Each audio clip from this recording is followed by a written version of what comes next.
Hi there. Now I'm on to my last step of baking. So yesterday I took my bread, I kneaded it like we did in the other video. I did that about 5 times. And then I did the forming it into a ball, stretched it out. And then what I did was stuck it inside of my banneton, a wicker basket that's lined with linen. I also could have used a bread pan that I greased, but I tend to go with my bannetons mainly because it doesn't take any grease in there. I just put a little bit of flour, and also it gets me a crustier bread, which I'm a fan of. Ideally, I would have let this sit in the fridge for 2, 3, 4 days even, but to allow it to proof and get sour and all that jazz. But we're almost out of bread at our house because everyone's home all the time right now, so I had to bake quicker.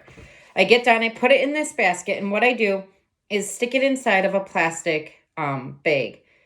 Ziploc makes these great 2-gallon bags that have a zipper on them, and 2 of these bannetons will fit in there. So I can let those sit into the fridge and just proof.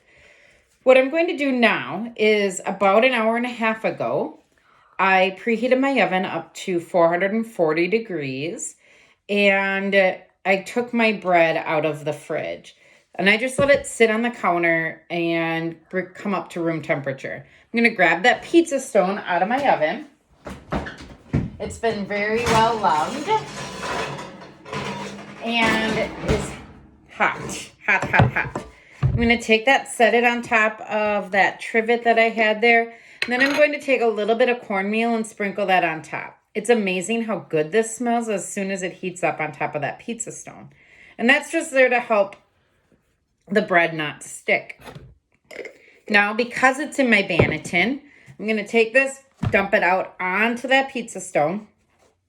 And then our last step is to slice it. So when I order a banneton, I get these little razor blades that look like this. You could just use these stick razors that you find maybe in the hardware section of the store. And I'm going to just slice my bread a few times. You can make it look fancy or not. And then stick this back into the oven for approximately 25 to 30 minutes. Usually what I do is I set it for 28 minutes, and it's almost always done.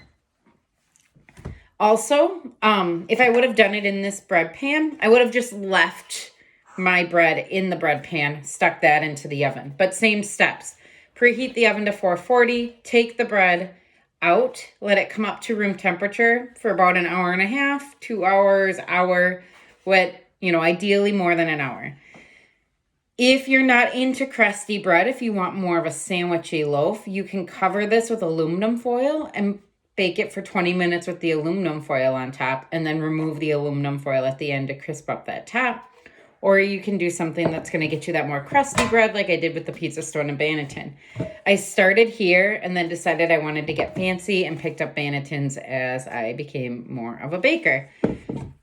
One other thing that I missed in the other video is as you're mixing in that flour, salt, water to really put together your dough, it is 100% okay to add mix-ins.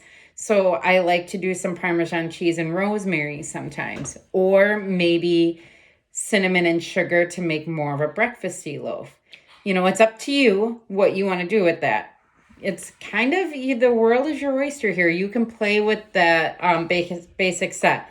You can find the ratio of water, flour that you like to get a crumb that inside of your bread to be the way that you like it.